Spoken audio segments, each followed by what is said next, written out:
And I just turned around and I hauled ass out of there. I was done. I wasn't dealing with that. The hypocrisy of the cult is one of the things that turned me away the quickest. When I turned my headlights on, it turned and looked at us, and one of the things I remember the most were the eyes were glowing red. I see an orb of light. It is just circling these steps like it is waiting for me. And he begins to tell them that he saw a UFO. They're basically like, what are you talking about? That's 7 foot up on a tree, peeking around it, and that's where I saw the top of the muzzle, nose, and the eyes. As soon as I made eye contact with this thing, it felt like death. Welcome back to Tinfoil Tales. I'm your host, Brandon Wright. Tonight's episode, we're going to have two different guests. First guest will be Tyler. Tyler had a incident that happened back in 2004. He saw something strange on the side of the road in Minnesota. So he reached out to me to talk about it. He's never mentioned it before in any sort of public forum. So this is the first opportunity he's had to share this. So I'm definitely looking forward to talking with him. And later on in the show, we'll be joined by my other guest, Imran. He is from Italy, and he's had some weird experiences while he's been over there. Plus, he's also had some other issues when dealing with the government and trying to come back to America. So we'll definitely sit down with him and dive into that. But before we bring them on, if you've ever had an experience and you would like to be on an episode of Tinfoil Tales, please send an email to tinfoiltalespodcast@gmail.com, or you can go to tinfoiltales.com and go to the contact section. Either way works for me, so just make sure to send a message, and we'll get something scheduled for a future episode. If you'd like to help podcast out, please continue to share it around. Getting the word out on the podcast is one of the best ways to help it. You can also leave a 5-star rating and review wherever you listen to Tinfoil Tales at. So if you're listening on Apple or Spotify, just click that 5 stars, and it helps with the rankings and makes the podcast more discoverable. You can also become a member of the Patreon. You'll get early access to all the episodes, and they're all ad-free, plus some exclusive content. It's only $1.99 a month, or there is a free membership too. Just make sure to check out the show notes, see if it's something you're interested in. Also, follow me around on social media. Look for Brandon Tinfoil Tales on Facebook, or find the Facebook page, or even on Instagram. But now we're going to go ahead and bring on the first guest, Tyler. Looking forward to talking with him, and I hope you guys enjoy the conversation. So sit back, relax, and enjoy the show. I'd like to take this time to welcome my guest tonight, Tyler. Thanks for coming on here and talking with me tonight. Hey, you're welcome, Brandon. Thank you for having me. We got in contact through Reddit, which, if anyone knows, Reddit is kind of a abysmal little cesspool sometimes, but every once in a while I get someone genuine that reaches out to me and not just tell me that I suck. So, oh, shucks, Brandon. You calling me genuine? For now, I don't know you yet, but all right. Words out. No, but no, would you like to let the audience know a little bit about yourself? Yeah, sure. I've heard a few episodes in advance of this, and you've got quite a wide and wild breadth of not of hosts. So I suppose you've got maybe you are a wild host, but I guess I mean guests. And I have a feeling I'm going to be terribly normie compared to most of them. But that doesn't mean I don't have an interesting story to tell that is that is worth listening to on a podcast like Tinfoil Tales. I live in Wisconsin. I work in travel. I used to work in journalism, and I used to live in Minnesota. And it was during my years in Minnesota that I saw something that I couldn't explain. I guess we would call this a cryptid. And I assume you've got plenty of other cryptid stories on the show, but I'm like I said, I'm horribly nerdy, and I'm horribly executive too. Like these two worlds I like to keep very, very separate. I've got a good career, but I like to just kind of put my nose in my Steam Deck after work, and I got the parent and house and all the normal sort of stuff, and I don't consider myself a a professional podcaster, but I've got a podcast too. It's called Hero with a Thousand Potions, and we do storytelling and gameplay analysis of Japanese role playing games. We are deep into Final Fantasy VII Rebirth. We did a whole bunch of episodes on remake. Before that, if you dig on that, check us out. Hero with a Thousand Potions. But what I'm here to talk about today is, well, I don't believe in cryptids. I'm not a conspiracy minded guy. Like I said, to a certain extent, I'm probably hideously normy compared to some of your other guests. But I did see a cryptid once upon a time that I could not explain for years. And then one day I learned something more about that incident that might have explained it. And the two sub stories together, I think, could be very interesting for Tinfoil Tales. Well, if you want to dive into that, go right ahead because just anyone that listens to the show kind of knows myself. I always say I'm very skeptical too. Like, I 100% want to believe. I literally have the old X Files thing on my wall where it used to be behind Fox Mulder's desk for the UFO, whatever it says I want to believe. That has always been my mentality. But even when I've seen things, I still struggle to say what I saw as strange or paranormal or cryptid or whatever, just because I'm very rooted in science.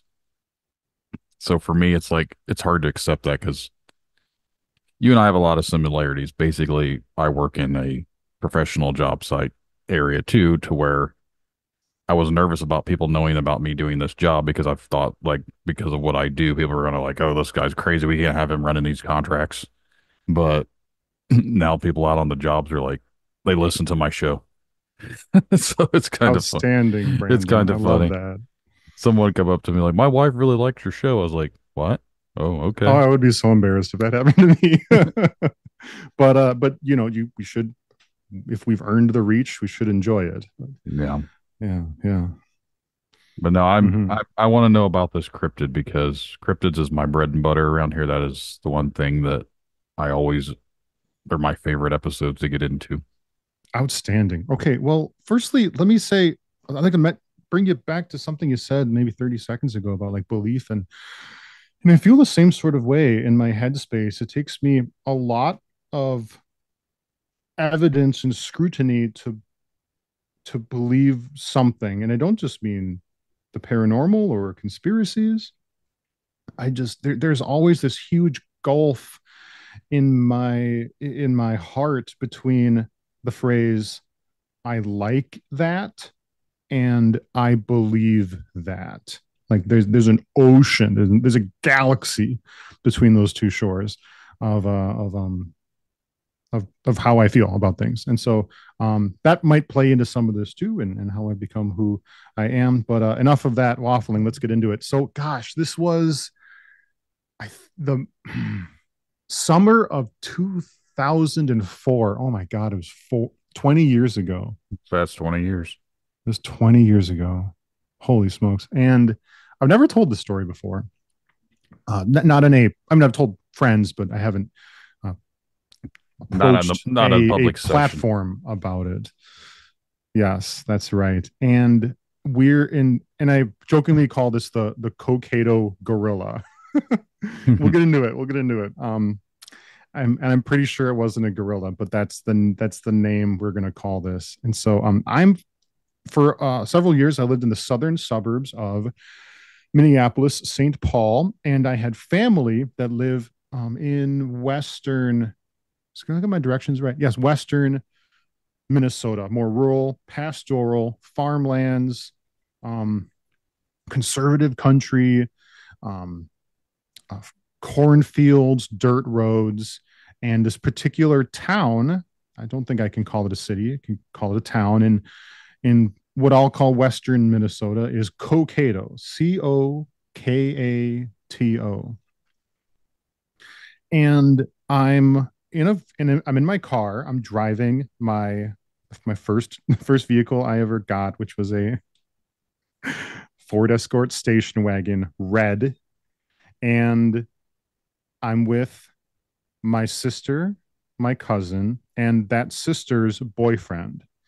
And I'm driving my car, and the boyfriend is sitting shotgun, and the two girls are enjoying themselves in the back, not paying attention to the road. I'm paying attention to the road, and the boyfriend is paying attention to the road. We're driving down a dirt road in between two cornfields at probably 10 o'clock at night. The sun had gone down. No, it's summer, so I suppose the sun would set late, but it's distinctly nighttime, and there's no lighting on the road. There's no high mast gooseneck, lighting. It's your headlights and black. Mm-hmm. And the headlight, and I'm setting this up because what the headlights illuminate is important to this, is critical to the story. And it's the dirt road, and then there's like a gully, like a ditch, and then there's cornfields on every side. And to the left, in the left ditch, is this animal. And I didn't get a good look at it. The best look I got of it was this big, blonde, furry thigh.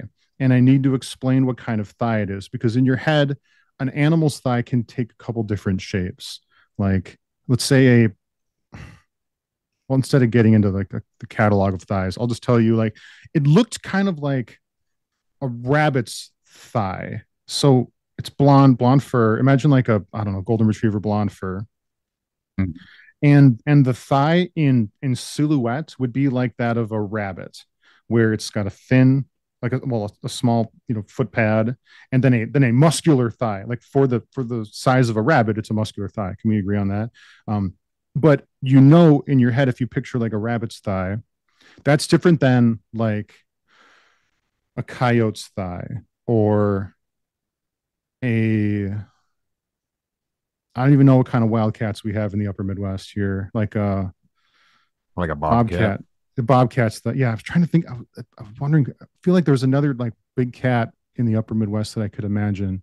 A lynx. But a lynx. Oh wow, they're pretty. Those would be pretty rare. But no, it's distinctly blonde, and the shape of the rabbit's thigh. But it was much, much, much larger than a rabbit. It would be, the animal itself would be like the size of a big dog.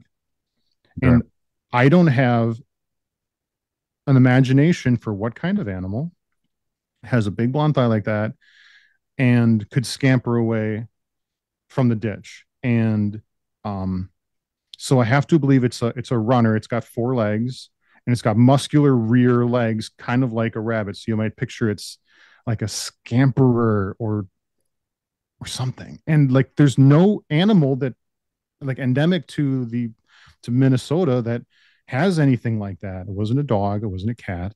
It was like I hate to keep going back to rabbit, but like like a big body with a blonde thigh. And hair sticks up in the back of my end. I go on the back of my neck. I turn to everybody else in the car. I go, did anybody else see that? And the boyfriend did. He saw it too, and he was equally freaked out. My hair's tingling at the back of my neck already, just reciting the story. The girls who were socializing with one another did not see it, and they saw that we were spooked, and they're like, so what did you see? What did you see? And we kind of explained to them to the extent that we can, because we're still processing it.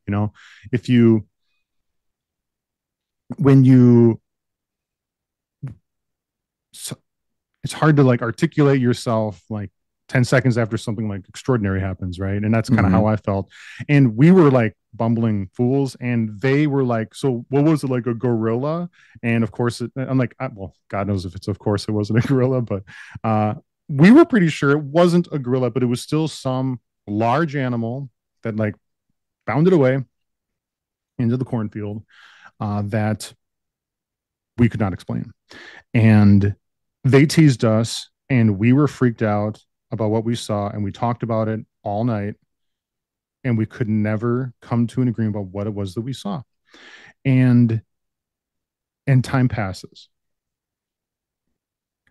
Years go by, and I'm cooking in my head, and like and sister and the boyfriend broke up maybe a year after, and he and I are still in touch about what that could have been. And and then and I basically lose interest in it. But he kind of I hate to say the word spiral because it sounds like bad behavior, but he gets into cryptidology and cryptid research and things like that. And I don't do that. And 8 years later, he sends me a message out of the blue. It has been a long time since we've spoken to each other. We are basically strangers unto one another. He's married to somebody else. He's not with my sister. It's been ages. He messages me, I think it's Facebook, and he goes, "Tyler, check this out." And he sends me a news article. And in this news article, it's a old, not an old, but like a rural Minnesota paper the website of your local paper. Mm-hmm. And in the article, it describes a man who got in a car accident striking a wallaby. When you were describing that and you kept saying rabbit, the first thing I thought of was kangaroo. Kangaroo. Yeah, because they've got those big muscular Mm-hmm. thighs, kind of like a rabbit does. But it never crossed my mind that it could be a marsupial. I mean, what the fuck? And so um, we wonder if what we saw was some farmer's secret illegal pet that got loose, or perhaps there is a wallaby farm somewhere in the hinterland of Minnesota, and maybe some got out and made its way to a ditch in Cokato a long time ago, and then I don't know, maybe that was struck by the vehicle or another one was struck by the vehicle. But for the love of God, a wallaby in Minnesota. They are not endemic to the upper Midwest. They're not endemic to Minnesota. But maybe that's what that was. Maybe that is what the Cokato gorilla ended up being. That is interesting because I don't do a whole lot of physical researching. Like I listen to people's experiences and I do look up things here and there, but I don't let this consume me like some people do.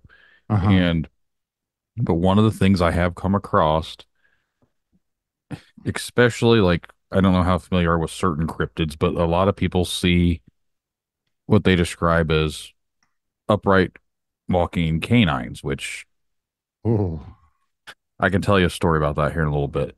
But sure. a lot of people say what they're seeing are bears. Well, when someone says, oh, it has a tail, oh, you saw a kangaroo. And I'm like, we don't have kangaroos here. Well, I started looking into it. Apparently, excuse me, apparently there are actual kangaroos that have gotten loose and are wild. And this was down in, I think, Alabama. Oh my goodness, Alabama kangaroos. But down there, there was supposedly some wild kangaroos, and I don't remember where I saw this at. So who knows if it's true? It's on the internet. So, I mean, it has to be true if it's on the internet. But it got me thinking. I was like, I mean, if you're not expecting something like that on the side of the road or jump out of a cornfield or anything like that, like that's not normal for it. Like we'd see a deer and we're like, oh, it's a deer. Or even a bear. If a bear can't, like we don't have bear here, but if a bear comes strolling out, I'll be like, holy shit, that's a bear. You Oh know, my like goodness. so like you would understand that. And but if a kangaroo just came out of nowhere, that's gonna freak people out because they're like, where did this I think I if would prefer have seen a kangaroo just full bore run across the road. that would probably freak me out to an extent just because I'd be like, what is going on? Where did this kangaroo come Yes. from? Because it's Where not am even like I? Did I like hit a portal or something and transport to like Australia or wherever the hell kangaroos are? You know, who knows? There's a lot we don't know about rural Minnesota. No, that is a very interesting thing because when you're describing the leg and the thigh and you said rabbit, I was like, and the color of it, I was like, I wonder if this is gonna be like a kangaroo. But a wallaby is basically, for anyone not sure what a wallaby is a smaller version of a kangaroo. Yeah, like a diminutive version of a kangaroo.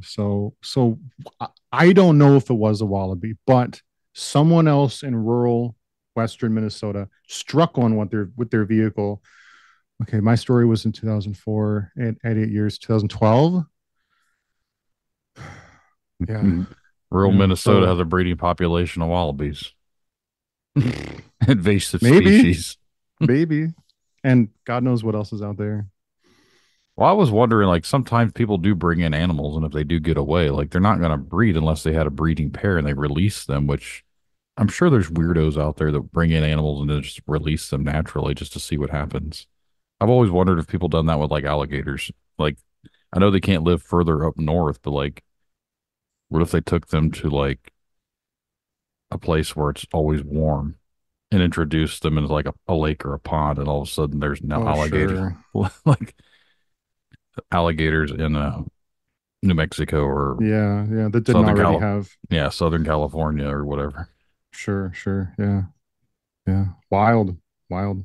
I guess that's what happened to a lot of people in Florida, why they have the giant snakes and lizards and everything that's down there now because people release their pets in the Everglades and now their Everglades are being overran with invasive species like pythons or and iguanas and all sorts of things are all in the Everglades. That is crazy. You hear those stories all the time about a 16-foot alligator walking across a golf course. My dad lives just south of Fort Myers, and he takes personal pictures of uninvited guests in his neighborhood, and they are big and scaly and mean looking. And yeah, they're all over the place in Florida, aren't they? So here's a weird another synchronicity that we have in common. My dad's from Fort Myers. Oh, my dad moved there for to retire. Yeah, he was originally from there. So Huh. that's where the rest of Wow. my dad's side of the family lived down there. So No kidding. No kidding. Beautiful place. yeah, I enjoy Florida, but I don't want to live there. There's too many things down there that will eat me. I don't. I'm not a Too reptile. true. I'm not a reptile person. Like I don't mind them, but I'm also not big on bugs, and they have a lot of weird things down there. So it's Yeah, just you've got bugs, you've got gators, you've got snakes, you've got Disney mascot people. Just God yeah. knows what they do in their free time.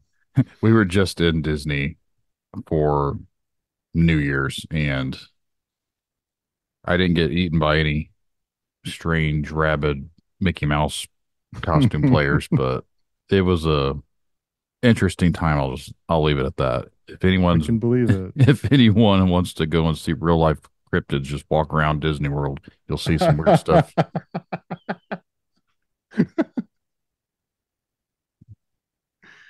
But no, Oh my goodness, I spectacular. I enjoyed that. It's that those are the stories that I enjoy hearing because no one really knows for sure what they see, and to find out someone hit something similar years later, or someone comes back to be not closure because obviously you don't know for sure, but like it puts it in a perspective to like, you know what, that could have been the answers that I've been Yeah, just for. such a left turn, a left turn among left turns. 12 years, not 12 years later, 8 years later.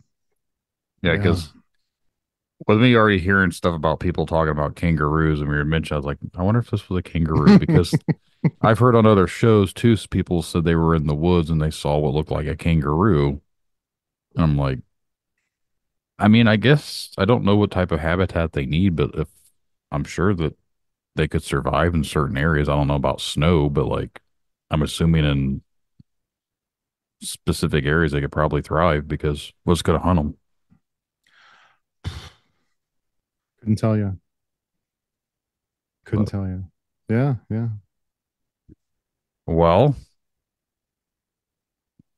if you'd like to let the audience know one more time where they can find your podcast out and everything else, we can probably wrap this one up because Oh, I know you said that you didn't have a whole lot with it, and I can talk forever, but I don't want to. that's right.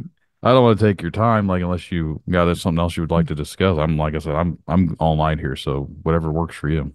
No, I think this is fine. I think this is good. I've came into this knowing that it would probably be a kind of a micro tale, and hopefully, your listeners did enjoy it. So again, my name's Tyler, and I suppose I'll plug myself again. I do a podcast with my friend Nate called Hero with a Thousand Potions. You can find us everywhere you get your podcast fix, and we are also Gunblade Guys on YouTube and Twitch and other places. So check that out. If you like FF7 remake and rebirth, listen to us. You're gonna love it.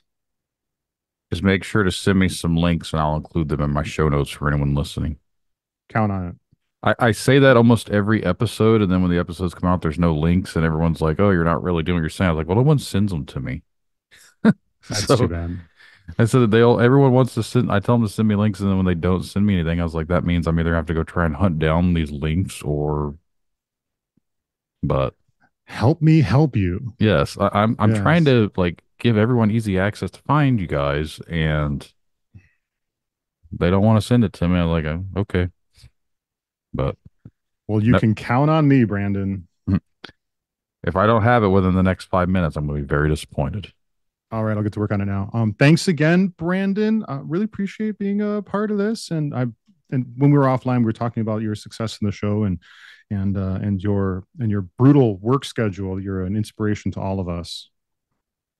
Well, I appreciate that. I don't talk about a whole lot on here just because I don't know. I have that old I come from death metal bands, so to me it's like we no one Nice. listens to us anyway. So it's just good for me when people like I see with the how much the audience is for the show and everything else. I'm like, really? Mhm. I'm surprised, but it's very humbling. You send me a link to your band too, and I'll send you a link to mine. Awesome, I can do We're that. not metal though. We're more like riffy, Brit rock, Muse, Arctic Monkeys. I enjoy all sorts of music, so I'm just because I was in a death metal band, I appreciate most music. There's certain music I just cannot stand, but for the most part, as long as there's actual real instruments being played and it's actually not just like generic, I'm good with it. Cheers to that.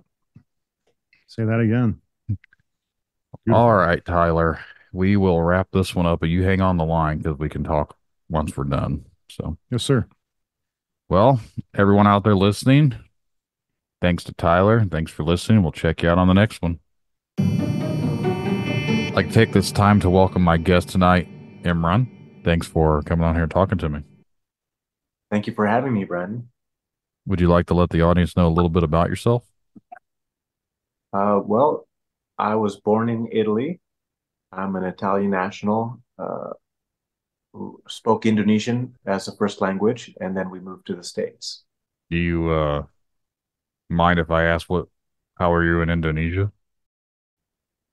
Actually, so as growing up, I didn't really know what was going on, but as an adult, talking to mom before she passed away, she was like, "Yeah, we went there partly because they were like interpreters and translators, and Mm-hmm. they were working Italian Indonesian dictionary." Okay.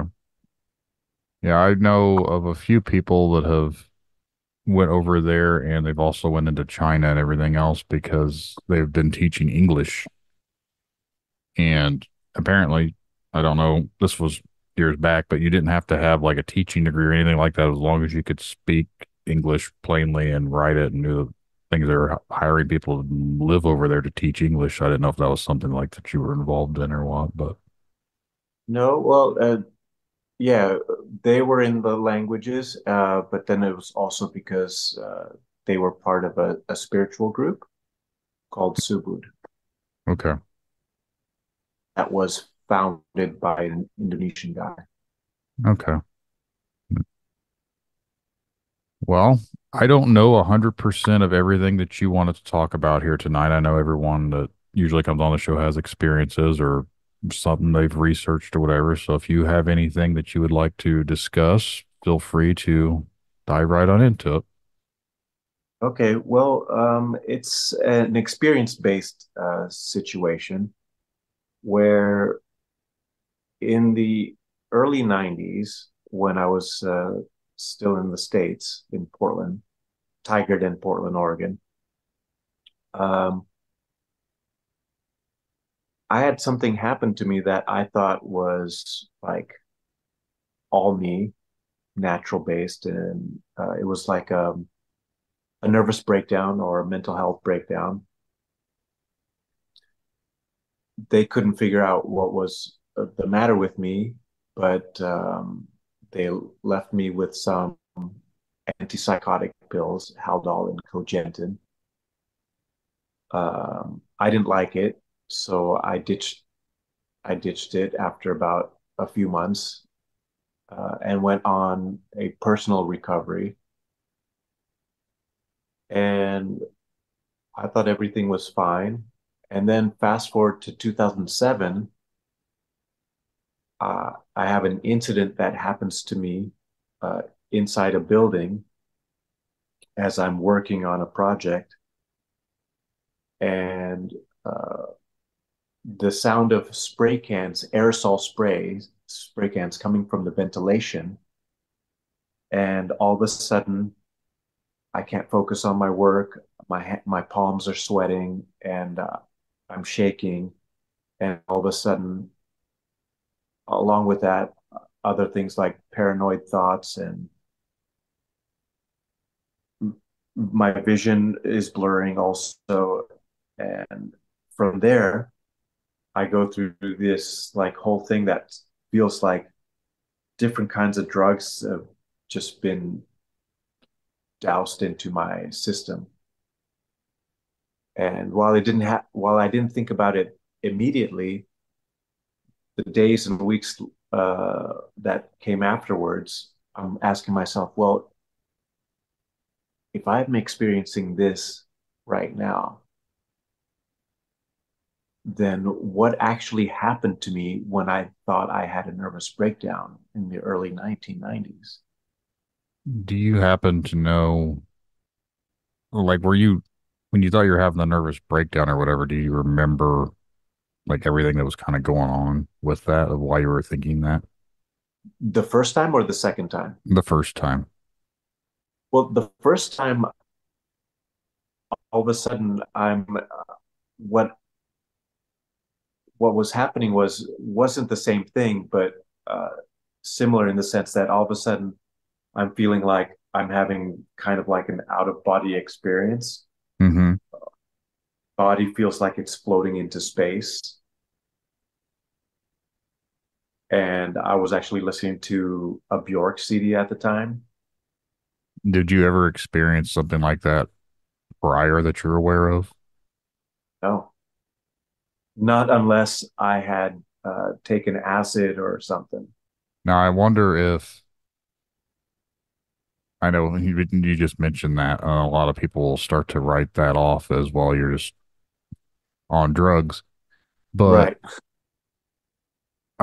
there is a lot of people that if you listen to some of the things like that I've talked with and other shows or whatever, but there's a lot of people that swear to the fact that if you do something like DMT, it opens up your mind and you're able to communicate with different entities and different realms and all sorts of different things. Some people say it opens up your third eye. I'm not one that's ever dabbled with any of that, so I can't say one way or the other, and I don't encourage people to do it. That's not what I do. And Yeah. but I wonder if it's because you've done stuff before, if you already haven't made yourself open to this type of situation. Well, true, but what was weird is that the second time I had this experience, I felt like it wasn't coming from me because I just hear the aerosol spray can. I'm like, and it's coming from the ceiling ventilation. I was working on a project and doing totally fine, as opposed to the first time around, I have no idea what's happening. So yes, I have experience taking LSD. I have a little experience taking smoking weed. I've had a little experience with sniffing speed or crank, but that's about the extent of my drug experience. And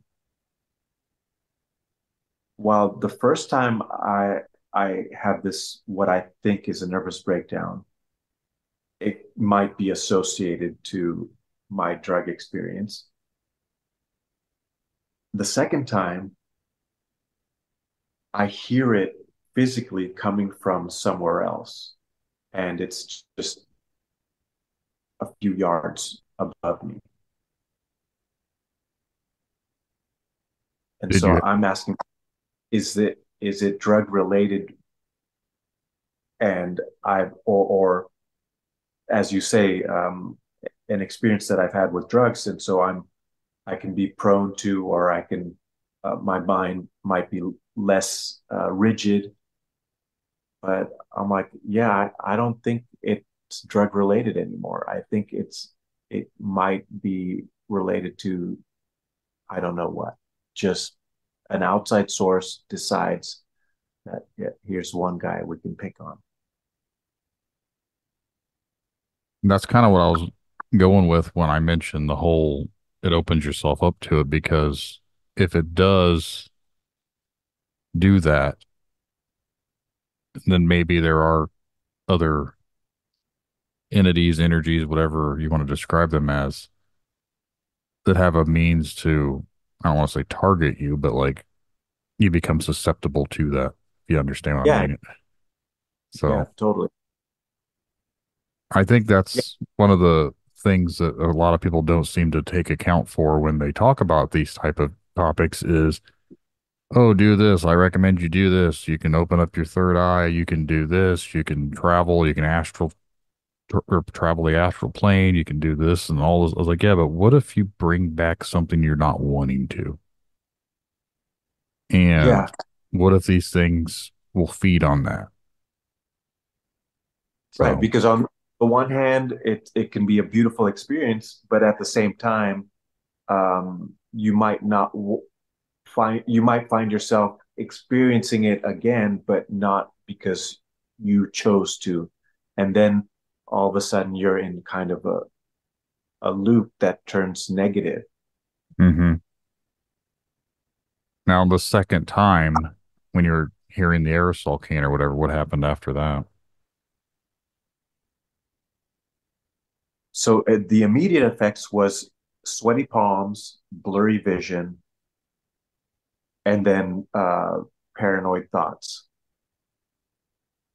I couldn't focus on the work anymore, so I left and went back to where I was staying. So remember, or we didn't mention this to your audience, who might think that I'm not, or who might think I'm in the States, or not. I'm in Italy, and I left the States about 20 years ago. hmm So this happened the first time I'm in Tigard and Portland, Oregon. The second time I'm in Italy in Rome neighborhood. It's 2007, one of the last Saturdays of October. And I also experienced the pins and needles on the on the soles of your feet when apparently that's associated with heroin. Yeah, I'm not And sure.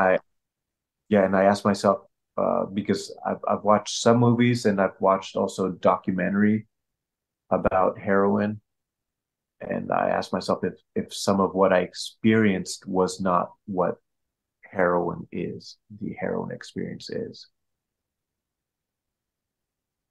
Do you think that maybe unbeknownst to yourself that you maybe have became in contact with something like that, or you really believe this was something trying to manifest itself to on you? I don't know. Well, it just happens to be coincidentally at that time I had just filed a lawsuit against a business, but I recognized that the lawsuit was like was being fabricated by the union. I went with the trade union. I never had any experience with the trade union in my life, and this trade union, this Italian trade union, is creating a story for me, a story based on a lie. Hmm. That seems The, weird, but I'm not familiar with how any of that over there goes. So, yeah, the lawsuit. So it's the second time I signed a work contract, a yearly work contract, 2006, and I'm like, well, this article is very unclear. It doesn't tell me that an employee. It doesn't tell me that I'm a freelance worker. It doesn't define either or. And the trade union I decided to go with, first of all, we take like almost a year before they decide that they're convinced that I'm convinced I want to do this. And secondly, they're like, well, forget about that contract. We're going to go to court to get you a full-time permanent contract. hmm. And then the following year, because I know maybe they hear through the grapevine that I'm going to figure out a way to call their bluff or tell the judge that this is totally wrong. I don't know what, but yeah. It is interesting with the timing of everything.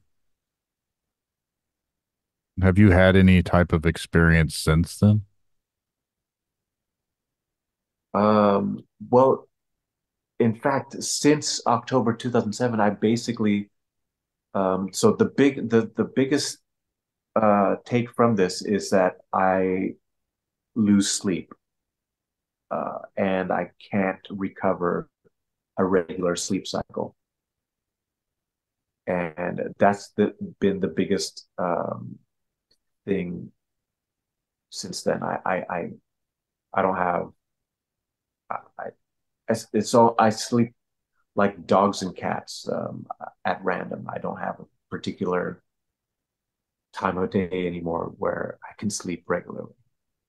There's like no set sleeping pattern for you. You're just whenever you fall asleep, you fall asleep. Yeah, and typically it's a crash. When I'm actually sleeping, it's because I've crashed. And this has happened ever since that incident. Now, did you ever, like with the second one, did you ever go to a hospital or anything like that? Yeah, a couple times. Let me think. So the first time I'm in Canada and I get taken to the hospital and I'm just there for not sure how many hours they kept me. So basically cops came to the door where I was staying because I had bothered one of these volunteer people who are volunteer therapists on the phone. Mm-hmm. And so they sent me to the hospital and they strapped me in a gurney. And I'm strapped for, I don't know how many hours, but so many hours. And then they let me leave with some prescription that I just dumped in the toilet. That's like 2012.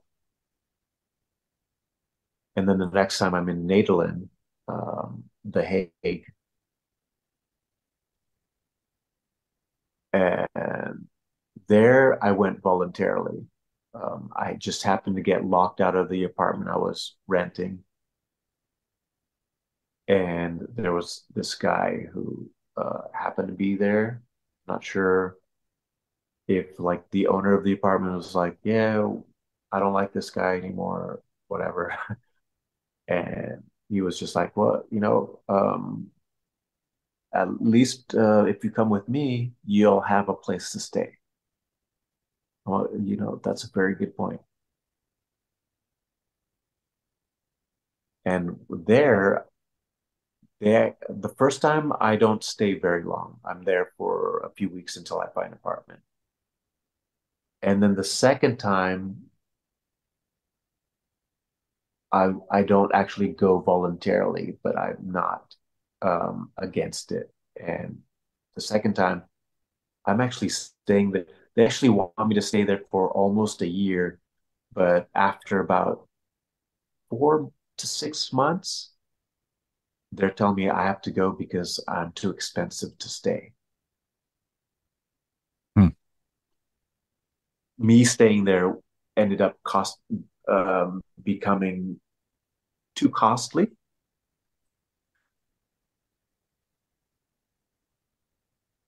And this was a medical facility?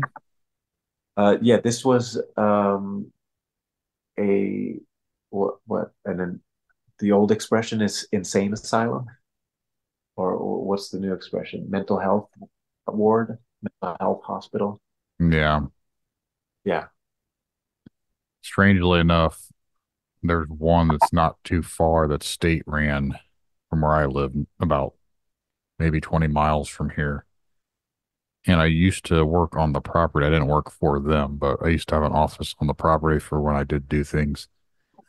And we would see some of the patients. They had different types of patients out there.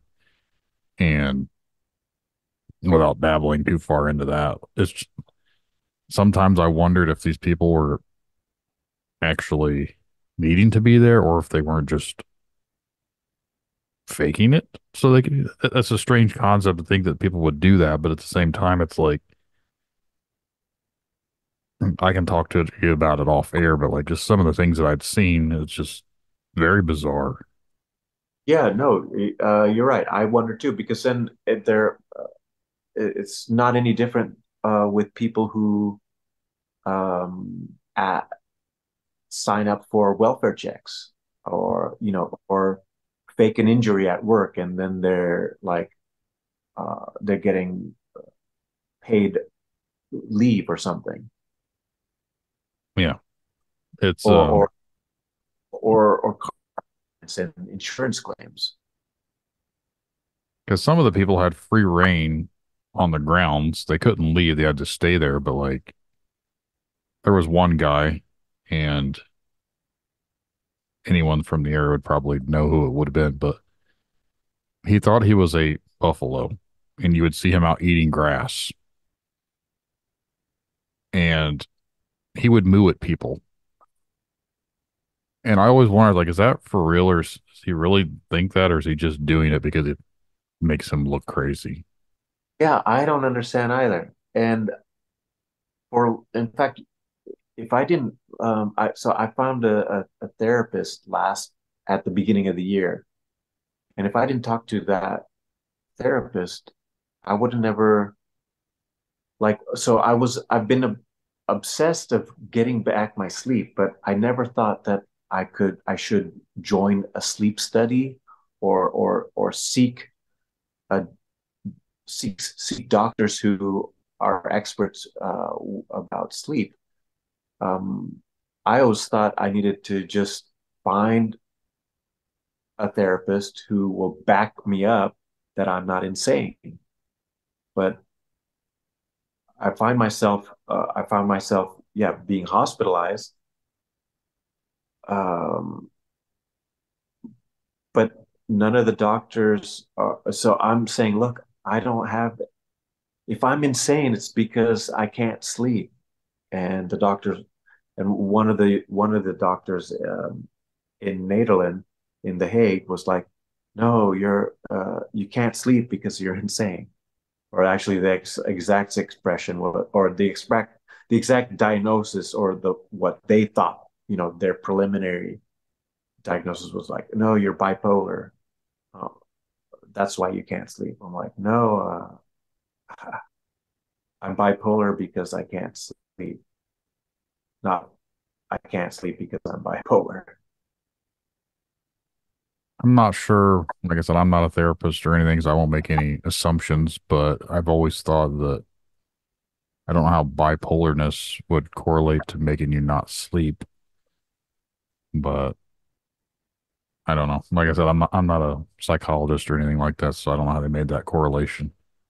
Yeah, but I just wonder is if, how many of these like mental health illnesses do we have, and none of and are the doctors associating it with sleep, or like what if sleep does like help with a lot of our illnesses? But then that goes into another subject. What else? I don't want to forget to mention also then being an Italian, name changing. So my other experiences like um, it, Italian citizens didn't have a legal right to change their name until I think the first instance was 1988, and then there was an amendment in 1997, and the last amendment is 2012. But and that's the legislation that I've read, and it's unconstitutional. You can't change your name. I mean I can, but they're asking me to do something unconstitutional. Like I have to furnish information as to why. I have to have a reason. You can't just do it because you want to. You have to have a legitimate reason for them to allow you to do that, basically. Right. Or like I have to share information. Like it's not something either just between me, myself, and I, just for myself, whether it's I want to or have to. It's not even a conversation that if it was a conversation with a therapist or with family and friends, it's something I have to furnish to the government. I'm not a very big fan of government in general. Not so much my government, or I don't know about the Italian governments or anything else from outside of here, but just from my own personal experiences, I always have been hesitant when it comes to government. So I feel like there's a lot Well, of meddling in people's lives that doesn't need to be. okay, in some instances, but then in other instances, like in the States, uh, at least in Oregon, but I think it's just in general, any state, the federal government doesn't um, oblige anybody to furnish any information. They don't have to have a reason. They can do it for whatever reason. Yeah, I'm pretty sure here in the States you can legally change your name for whatever you want without having to divulge Yeah, information.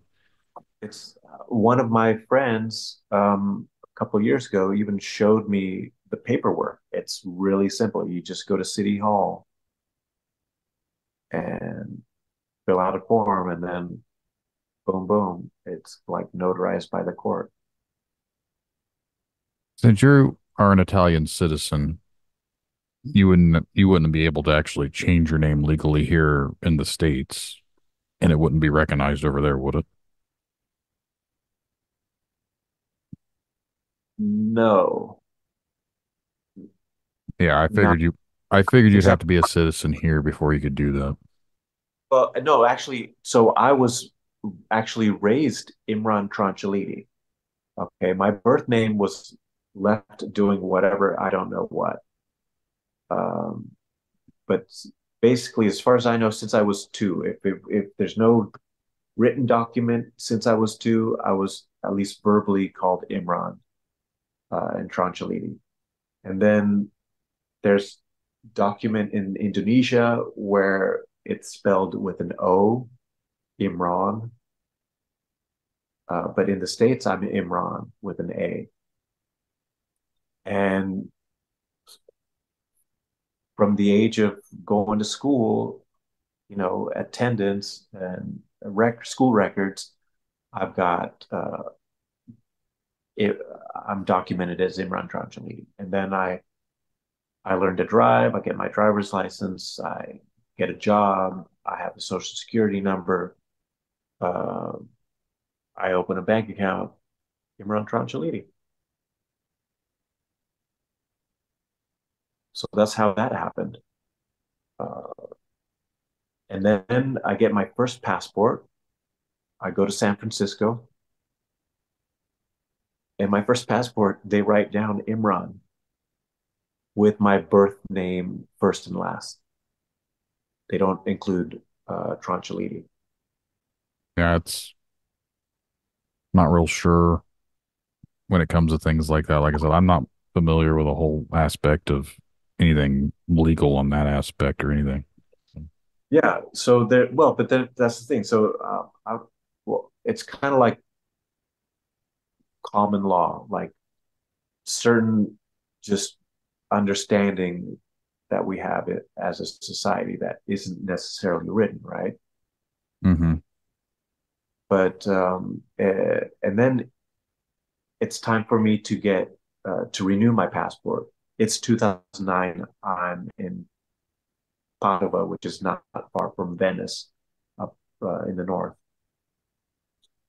And so it's 2009. It's a few years after this strange event where aerosol spray and I'm basically drugged with I don't know what kind of cocktail of drugs.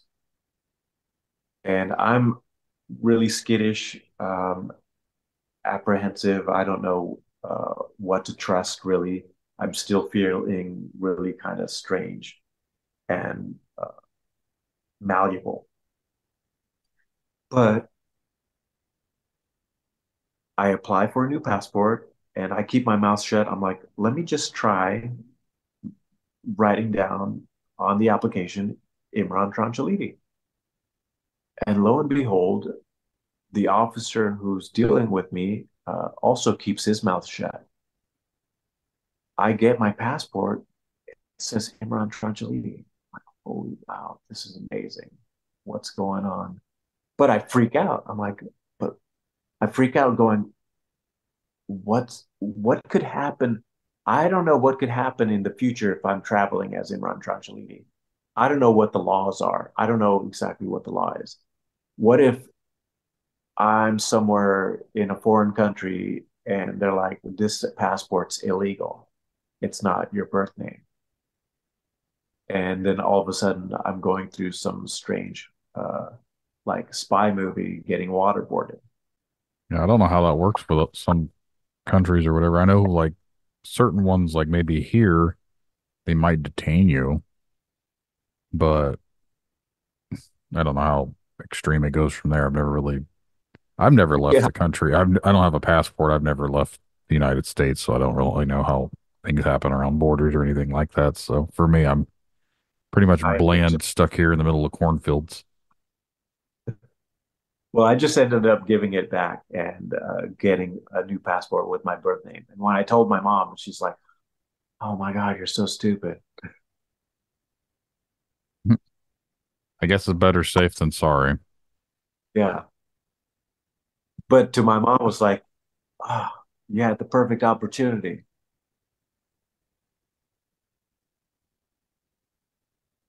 Well, like I said, I don't know how any of that works, so I'm not the person that has any sort of knowledge on n- names or the legality issues of changing your name or anything like that. So that's news to me that you're not able to do that over in Italy without having some sort of reason to give them.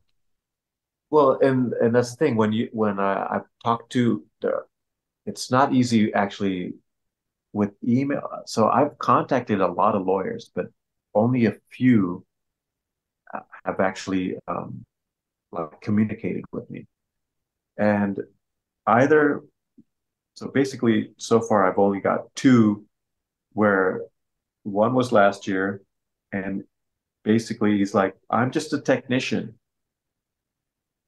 And I had to drop it because they wouldn't let me do it my way. They had to do it the way that the legislation's written. And then the June, July, I found another lawyer, and they came up with, I've got family problems all of a sudden, and uh, please look for another lawyer. Hmm. Because it seemed like this lawyer understood me and was telling me that there's another procedure within the law that allows us to do something different that doesn't that doesn't oblige me to furnish a reason. I'm like, okay, great. But then all of a sudden, oh, there are family problems. Look for another lawyer. Yeah, it seems a little bit odd. Yeah. I don't want to put on my tinfoil hat, but it sounds kind of sketchy. Well, I don't know why they'd have an issue with helping out, but I don't know. Well, so I don't know if it makes a difference if Italy is a constitutional republic as opposed to a presidential republic. But I also learned just a few weeks ago that the Italian president uh, can only veto legislation once before it gets passed. I actually heard something the other day, without diving into United States politics, but I don't believe some they were claiming the United States is not a democratic like constitution. It is a republic. And I don't know what the difference is. I meant to look into it further, but that's what the Constitution is. And it basically says that there's that's how you got like the right side and the left side. You have your Republicans, which are the actual supposedly ones that want to keep the republic status of how the country was made. And then you have the Democrats who are trying to make it more of a democracy. And they claim that was never part of what the Constitution ever said, that we were a democracy.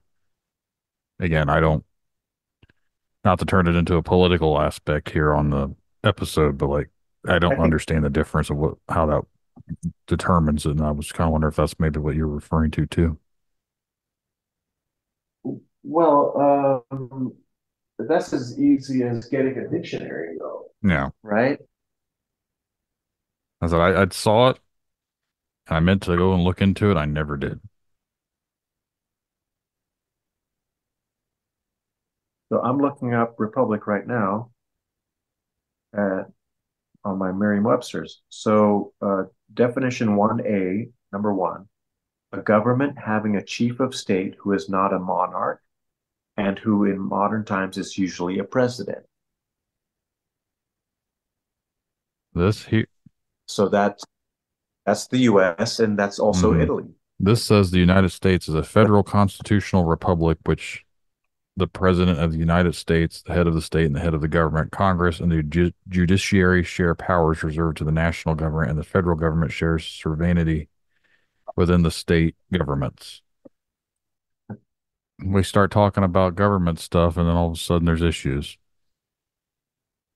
Yeah, but we're not even talking about anything Yeah.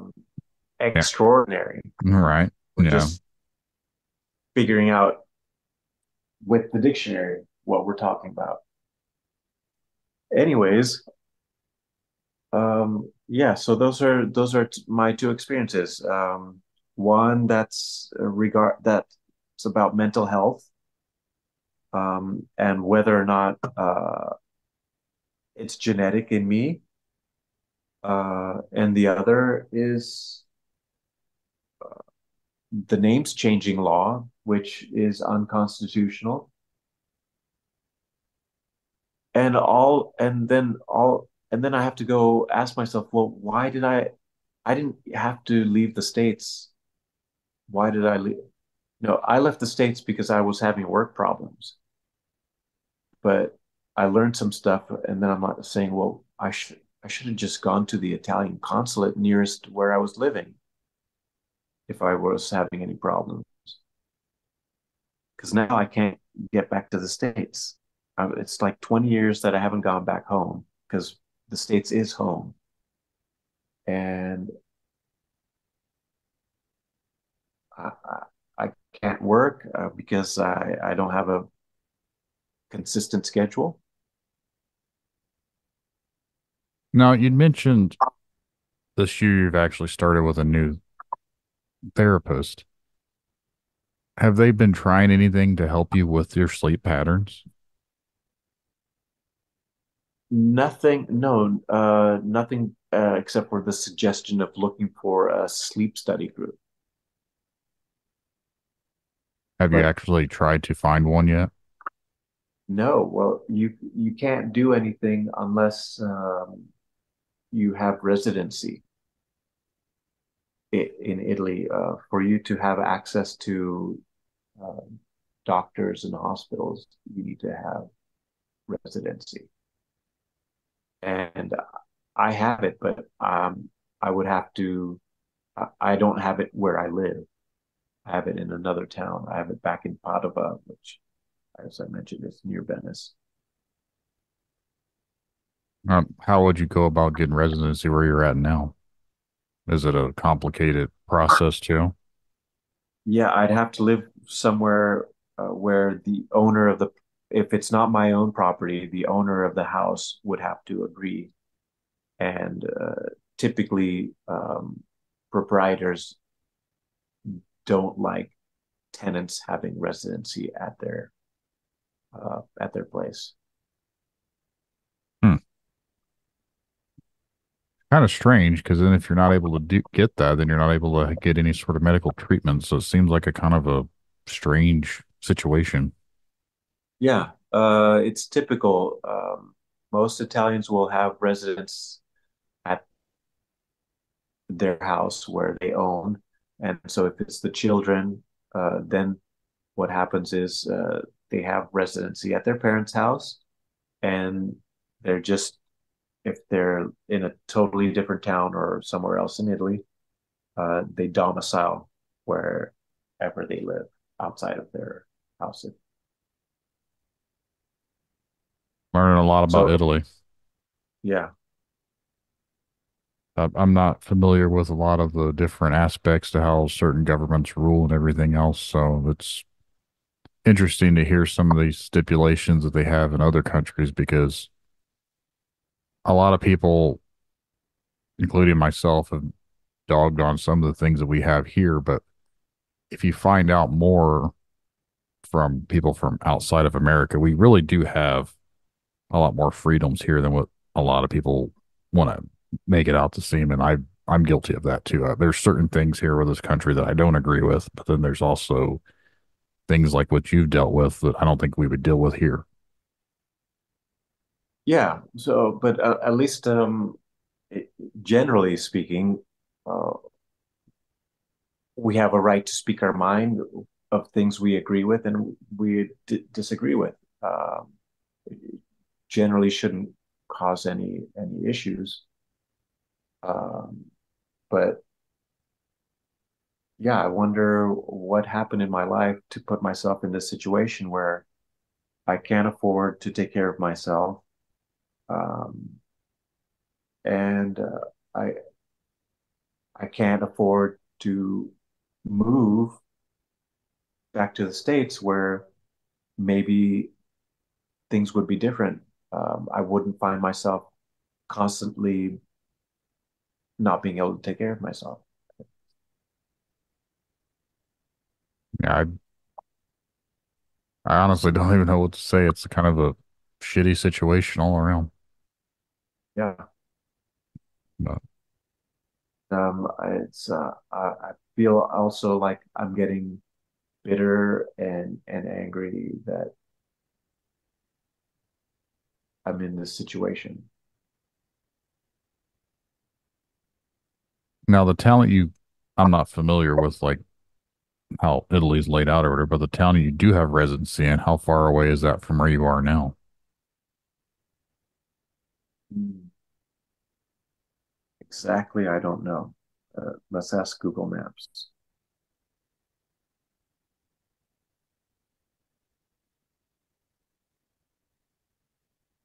So if it wasn't super terribly long or far for you, maybe you could try and seek doctors in that area if you're able to get there. Well, yeah. So, because then it's also a question of right, directions. Oh, in kilometers, it's 400. No, wait, is it from where I'm at? My location?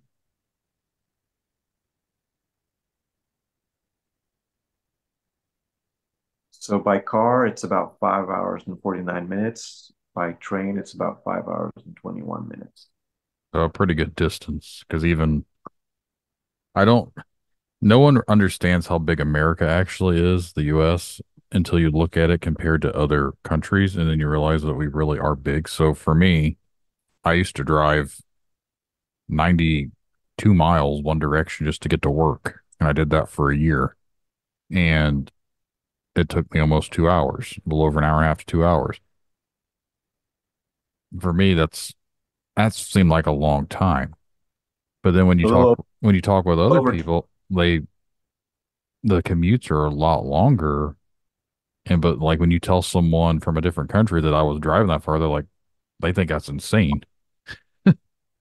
yeah, yeah. I mean, for me it was normal, but for other people, they're like, that's insane. Like how far you had to drive. I was like, I mean, that's just how it is. Like the state that I live in, like my office is about 70 miles from where I work, from where I live right now. And it's to me, it's just, oh, I drive for a little over an hour, I get to work. So Okay, so a little over 2 hours would be going to work and going back home, round trip. yeah. So, but I do that 5 days a week. Yeah, it's So that people become, do that. Um, maybe not typically with the car, but rather with the train. I feel like here in America, a lot of things are more, maybe in like the bigger cities, they have the subways and they have the stuff like that, like public transportations. But where I live out in the middle of nowhere, you have to drive regardless of where you're going because every big town is at least over an hour away. So And your public bus is going to be like not we, hourly. no, we don't have public buses where I live. Like the bigger cities will have them, but I live out in the country. I don't live in near a big city or anything like that. So for me, it's non-existent. Literally, there's no bus that will take you to the big city from your town. No, we'd probably have to like Uber or something like that. But for me, everyone has vehicles, so I don't ever think about a bus. Like a school bus comes and picks up my kids. That's the only time I ever see a bus. But no, we don't have like public transportation that I'm aware of in my little town. Like the next town down is like 20 something miles away. I think they have like some version of transportation, but like Indianapolis is our capital and it is that has public transportation. And like I know some of the other cities have public transportation, but like just these little podunk towns here and there, we don't have anything like that. Nothing that connects the towns. No. Basically, you hop on a highway and you drive. Yeah. That is why they call my state the crossroads of America, because we have highways that drive through here and there's country singers that call it a flyover state. And to me, I just see cornfields. I look out my window and I see corn on each side of me. So that is where I live. Yeah. But I think there's some kind of public transportation going through every little town. It might not be like hourly all day, every day, but at least once in the morning and once in the evening to have something that'll connect you to another town. I think we have like taxi services, but they're not like publicly provided. Like you would still have to pay like the driver to do like take you wherever you're going. They don't have like just public Yeah, buses you hop on. They just drive you to the next stop. Like when I've been to Chicago, I've hopped on a bus and I got taken a few blocks down and hopped off the bus and done stuff like that. But again, like in our small areas, there's just nothing to do that with. yeah, it's not going to cost just a bus ticket. It's going to cost like 10 or 20 or $30. Probably for someone nowadays to take you down and back, you're going to be paying probably a lot more because almost gas prices alone would cost more than that. When I, not to turn the show into something that I've done, but like we went out to Las Vegas back 4 years ago, and just to get an Uber from the airport to the hotel, we ended up paying like 30 something dollars. And I think we're only in the vehicle for 20 minutes.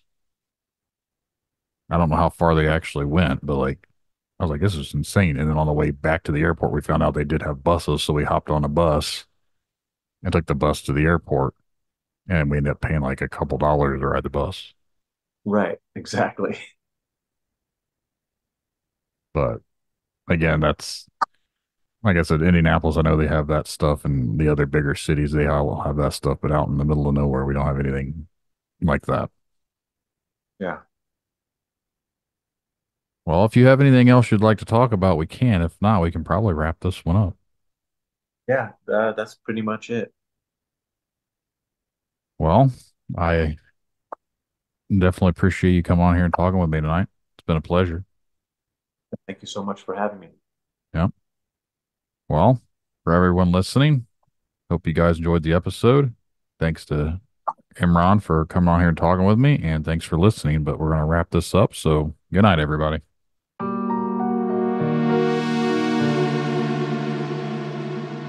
And that's the show, everyone.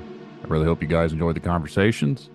If you would like to be a guest on Tinfoil Tales, remember to send an email to tinfoiltalespodcast@gmail.com or go to the contact section of tinfoiltales.com. Just get your message to me. We'll get something scheduled for a future episode. And just remember, the truth lies in the stories we share, the connections we make. Stay curious, stay open-minded. Thank you all for joining us on this journey. And until next time, keep questioning, keep seeking, and keep exploring the unknown. Good night, everyone. Tinfoil Tales in the headphones. Yeah, it's time to rock. Got a story about a cryptid creature. Let's take a walk. Bigfoot, dogman, they're out there in the dark. But the truth is out there like an alien spark. UFO sightings got the whole world shook. Conspiracies unfold like a story in a book. Media control, trying to keep us blind. But oh, before gonna use my own mind. In history, they don't want us to know the secrets they hide, the truth they won't show. Dominant of society, they keep us in chains. But I'm standing tall, it's time to break the reins.